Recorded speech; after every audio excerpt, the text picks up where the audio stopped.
रहीम अस्सलाम वालेकुम नाज़रीन, आप यूट्यूब चैनल देख रहे हैं। मैं इमरान खान हूँ।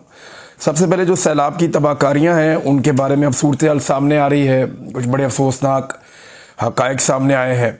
एक ख़ानदान जहाँ पे शादी थी, उस ख़ानदान में 20 से ज़ायद लोग जाँ बहक हो गए। और अभी भी खैबर पख्तूनख्वा की हुकूमत ने लेटेस्ट एक स्टेटमेंट दिया है कि वो तमाम लोगों का नुकसान पूरा करेंगे, चाहे वो लाइफ स्टॉक का नुकसान हुआ, चाहे जो जानी नुकसान तो पूरा नहीं हो सकता, लेकिन जो माली नुकसान है, जो ज़मीनों का नुकसान है, जो फसलों का नुकसान है और जो लोगों के घरों का नुकसान है, ये सारे नुकसान पूरे किए जाएंगे। और अब तक की इतला के मुताबिक जो जाँ बहक होने वाले अफराद हैं उनकी तादाद 400 के लगभग मुख्तलिफ अंदाज़ों और तखमीनों में बताई जा रही है। कुछ लोग कह रहे हैं 300 के करीब है, लेकिन डिफरेंट जगह से डिफरेंट रिपोर्ट्स आ रही हैं, इसकी तस्दीक हो जाएगी। एक और नाज़रीन इंतहाई अफसोसनाक जो मनाजिर हमने देखे वो ये देखा कि जब पहाड़ों के ऊपर ये क्लाउड ब्रस्ट हुआ, जब बहुत तेज़ी से फ्लड का पानी आया, तो साथ वो लकड़ी बह कर आई जो पहाड़ों पर छुपा कर रखी हुई थी टिम्बर माफिया ने। बहुत सारे इलाकों में टिम्बर माफिया अपना काम करता रहता है, जंगल में लकड़ी काटता रहता है और ये माफिया की तरह काम करते हैं, ये महकमों के साथ मिलकर काम करते हैं। और जिस तरह से वो लकड़ी आई है कट कर, यानी कट के रखी हुई थी, वो लकड़ी साथ बहकर आई पानी के, तो ऐसा लगता था पूरा का पूरा जंगल काट कर रखा हुआ था जो नीचे आ गया। कई जगह पे ऐसे मनाजिर देखे गए हैं। ये अफसोसनाक मनाजिर हैं। अगर आप में से किसी ने एक इंडियन फिल्म आई थी लेटेस्ट, थोड़ा सा पहले उसके मनाजिर देखे हों, तो वो डैम के अंदर बहुत सारी लकड़ी छोड़ देते हैं। तो इस तरह का मंजर भी हमने एक जगह पे वहाँ दरिया में देखा जहाँ पानी इकट्ठा था। और कई जगह पे लकड़ी बह कर आई है और बहुत बड़े पैमाने पर बह कर आई है। ये लकड़ी किसकी थी? यानी अगर दरख्त होना तो वो लकड़ी कट के नहीं होती। अगर दरख्त है तो पूरे के पूरे दरख्त आते हैं, उनके साथ पत्ते भी होते हैं, उनके साथ जो है शाखें भी होती हैं। लेकिन ये जो लकड़ी है ये ऐसे जैसे काट काट के रखी गई है, आरे के साथ काट के रखी गई है। तो वो सारी की सारी जो लकड़ी है वो बहकर आ गई और ये टिम्बर माफिया ने काटी हुई है। मैं सिर्फ पाकिस्तानियों को एक बात कहना चाहता हूँ कि टिम्बर माफिया जब आपके इलाके में जंगल काटता है ना, तो नॉर्मली आप लोग पता क्या करते हैं? मैंने कई इलाकों में जाकर लोगों को कहा कि भाई यहाँ लकड़ी कटती है, आप क्यों नहीं रोकते? तो आम शहरी पाकिस्तान के पता क्या कहते हैं? वो ये कहते हैं ये गवर्नमेंट का काम है, हमारा काम नहीं है, सरकारी जंगल काट रहे हैं, हमारा दरख्त थोड़ी काट रहे हैं। तो सरकारी जंगल काट रहे हैं तो सरकार जाने और टिम्बर माफिया जाने, हम क्यों किसी के साथ पंगा लें या हम क्यों किसी के साथ सर कपाएं? ये आम शहरी नॉर्मली ये कहते हैं। तो अब आप देखें उसका अंजाम। ये जंगल जो इन्होंने काटे हैं ये सरकारी नहीं है, आप मालिक हैं इसके। हर पाकिस्तानी मालिक है पाकिस्तान के जंगलों का। जितनी भी सरकार के पास ज़मीन है या जंगल है वो अवाम के हैं, अवाम उनकी मालिक है। वो आपका जंगल है जिसे टिम्बर माफिया काटता है और आप उस कटाई को रोकने के लिए सरकार को टैक्स देते हैं, जिसकी एवज वो आपको कुछ मुलाजिम देते हैं, सरकारी मुलाजिम, जिन्होंने उस कटाई को रोकना होता है। अगर वो अपना काम नहीं कर रहे तो क्या आप भी नहीं करेंगे? फर्ज करें आपने पैसा वैसा देकर अपने दरवाजे पे चौकीदार बैठा लिया और आपके घर के अंदर जो है वो चोर घुसाए हैं चौकीदार के साथ मिलकर, तो आप ये कहेंगे कि चौकीदार जाने और चोर जाने? या आप निकल कर, आपकी तादाद भी ज्यादा है, आपकी ताकत भी ज्यादा, आप चोर को रोकेंगे? आप जरूर रोकेंगे। यही आपके साथ हो रहा है कि जो सरकारी जंगल है उसकी कटाई जब होती है तो आप खामोश हो जाते हैं। इसको रोके, जबरदस्ती रोके, ताकत से रोके, इनको मना करें और इनको वहां से हटाएं। ये जो टिम्बर माफिया है, देखिए जंगल आप लगा तो रहे नहीं, जो है वो आप कटवाते जा रहे हैं और टिम्बर माफिया पैसा कमा रहा है। हुकूमतों की इस तरफ तवज्जो नहीं है। इमरान खान वाहिद आदमी है जिसने इसके ऊपर तवज्जो दी थी, उसके बाद से आज तक किसी ने क्लाइमेट चेंज के ऊपर काम ही नहीं किया। लिहाजा ये जो लकड़ी कट के आ रही है ये आपकी अपनी मलकियत है, आपकी अपनी ज़मीन के ऊपर लगी हुई है, ये सरकारी जंगल है, आप इसके मालिक हैं। तो टिम्बर माफिया को लकड़ियों की कटाई से रोकें, उन्हें मना करें।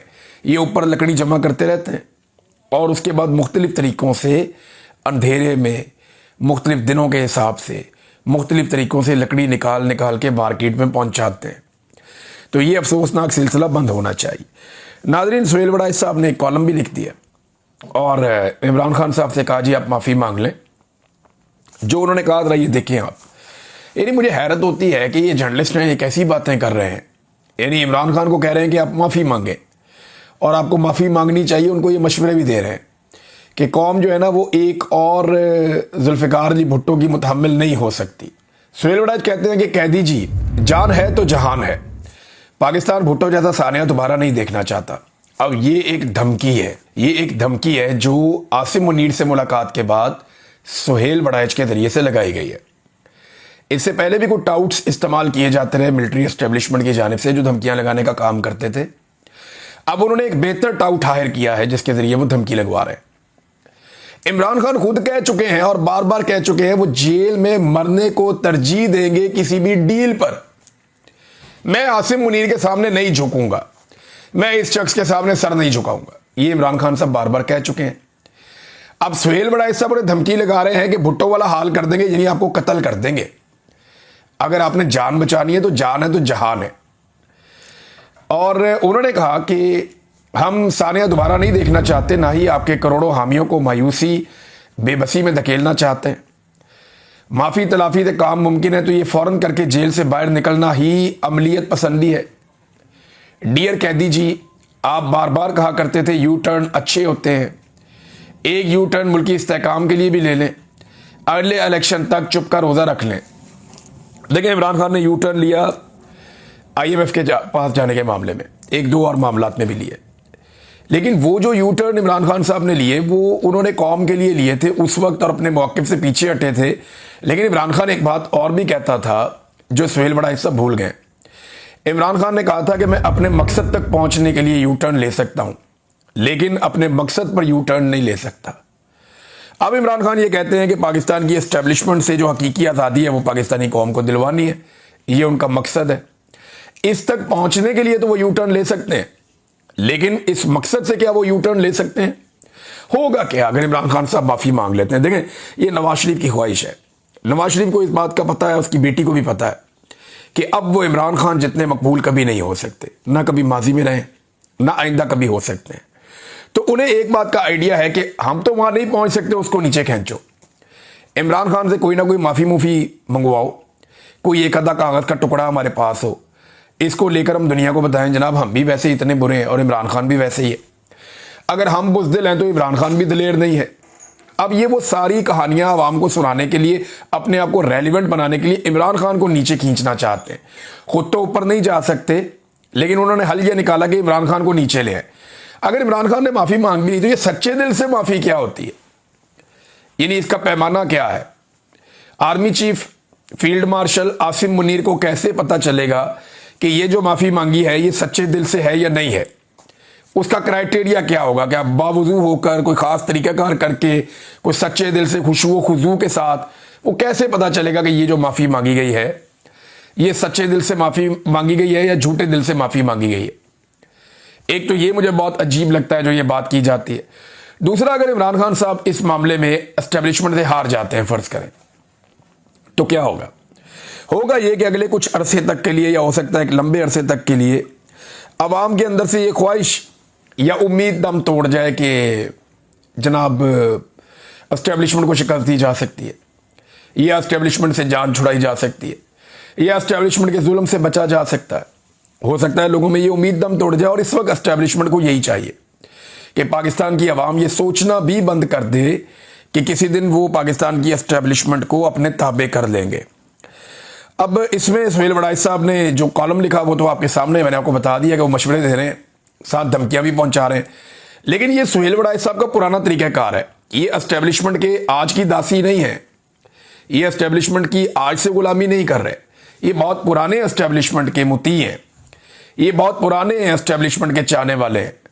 यानी हमें तो ये कहते हैं ना लोग कि जनरल बाजवा से, फैज़ से हमारे अच्छे ताल्लुकात थे, मैं लानत भेजता हूँ, मैं सारी ज़िंदगी कभी फैज़ हमीद को मिला भी नहीं, और जनरल बाजवा से जो मुलाकात हुई उसके अंदर भी इख्तलाफ हो गया। यानी मैंने जनरल बाजवा को उसके मुंह पर कहा था कि जनरल साहब 70 साल आपने चूरन बेचा कौम को कि कश्मीर को आज़ाद करवा लेंगे, अब आप हमें कह रहे हैं कि जाकर हम कौम को ये बताएं कि जनाब भूल जाएं कश्मीर को और इंडिया के साथ ताल्लुकात नॉर्मलाइज करें, ये नहीं होना।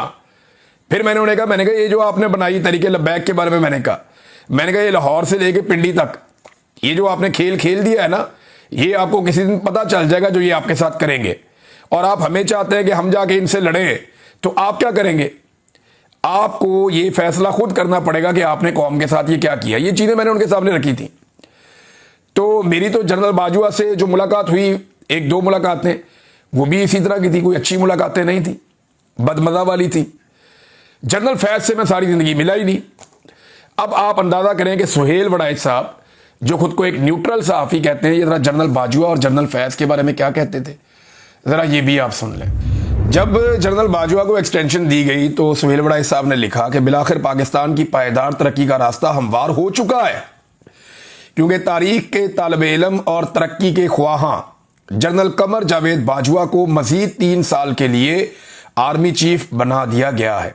इस फैसले पर वजीर आज़म इमरान खान अमरीका, यूरोप और दुनिया भर के ममालिक से मुबारकबाद के मुस्तहिक हैं, क्योंकि अब पाकिस्तान अमन और तरक्की की राह पर ही चलेगा।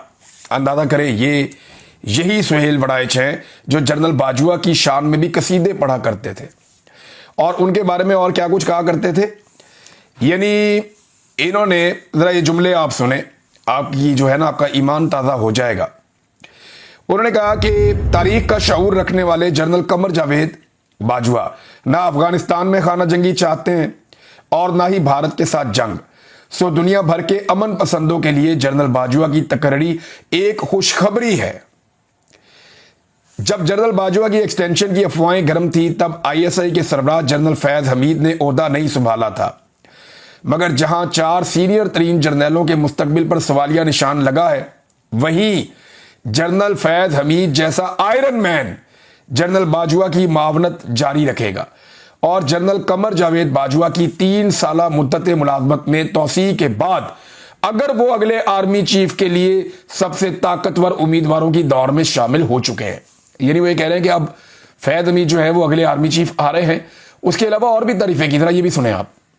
आगे वो कहते हैं कि जनरल फैज हमीद 4 सीनियर तरीन जर्नलों में शामिल होंगे और अगर उन्हें भी इसी तरह 6 साल यानी 2028 तक बतौर अगले army chief of the staff अपनी पॉलिसी तसलसल से जारी रखने का मौका मिलता है तो पाकिस्तान भी मलेशिया, हांगकांग और चीन के मॉडल की तरह फायदा उठाकर और तरक्की करके 12 साल गुजारकर नई मंजिलों की तरफ गामजन हो चुका होगा।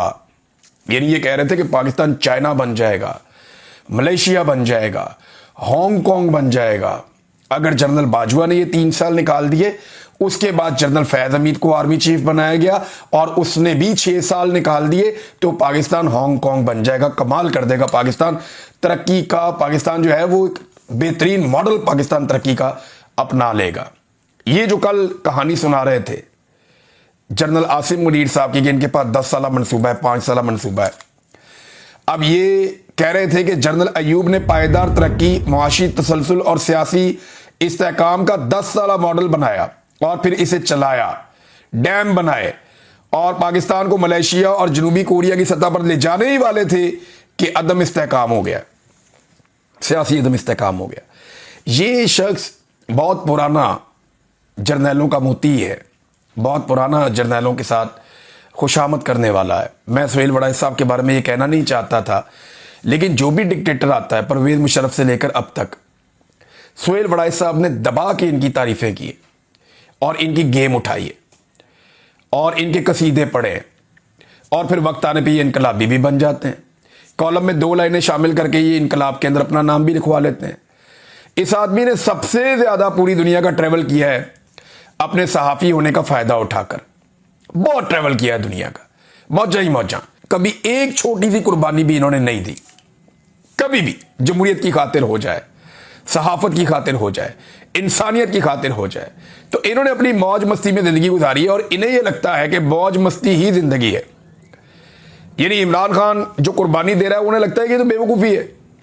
हर वो आदमी जो सुहेल वड़ाइच जैसी जिंदगी गुजारेगा, हर उस आदमी को इमरान खान जैसी जिंदगी गुजारने वाला आदमी बेवकूफ़ और पागल ही लगेगा। वो ये कहेगा कि यार कुर्बानी देने की क्या जरूरत है, लाइफ एंजॉय करो, जाओ वर्ल्ड टूर करो, फलां जगह पे जाओ, लोग टिकट देंगे, आप यहां जाओ, आप वहां जाओ, आप ये एंजॉय करो, तो मजे करो आप दुनिया भर की। और क्या जरूरत है कुर्बानी देने की, क्या जरूरत है मार खाने की, क्या जरूरत है टक्कर लेने की। लेकिन ये लोग तारीख में अपना नाम नहीं लिख पाते। आज सुहेल वड़ाइच साहब को लोग इसलिए जानते हैं कि वो इमरान खान का तस्करा कर रहे हैं। सुहेल बड़ाई लिख दे कुछ और कॉलम, कोई पूछेगा भी नहीं, कोई बात भी नहीं करेगा। तो इनको अपने आप को रेलिवेंट रखने के लिए भी उन्हीं लोगों का नाम इस्तेमाल करना पड़ता है जिन लोगों को ये अपने से बेवकूफ़ समझते हैं। इमरान खान तारीख लिख रहा है और सुहेल बड़ाई साहब सिर्फ इमरान खान का नाम इस्तेमाल करके कॉलम लिख रहे हैं। जो सवालात आर्मी चीफ से पूछने चाहिए थे वो तो पूछे नहीं। पूछना चाहिए था कि आपने 2024 के इंतखाबात में धांधली क्यों करवाई। पूछना चाहिए था कि आपने जाली फॉर्म 47 जारी क्यों करवाए। पूछना चाहिए था कि आपने पाकिस्तान तहरीक इंसाफ का इंतखाबी निशान क्यों छीना। पूछना चाहिए था कि तहरीक इंसाफ के लोगों को, शायरों को, सहाफ़ियों को, बाकी लोगों को जबरी तौर पे लापता क्यों किया। पूछना चाहिए था कि MNAs को अगवा क्यों किया गया। पूछना चाहिए था कि पार्लियामेंट के ऊपर अटैक क्यों किया गया। यानी वो जो सारी चीज़ें पूछी जानी चाहिए थी आर्मी चीफ से कि जनाब इनका जवाब दें जो आपके ऊपर इल्ज़ामात हैं, बजाय वो पूछने के उनके बिहाफ पे आकर धमकियां लगा रहे हैं और बता रहे हैं। अब उल्टा काम हो गया। हुआ ये है कि सुहेल बड़ाई से जो कॉलम लिखवाया गया उसने इमरान खान साहब को एक क्लीन चिट दी है।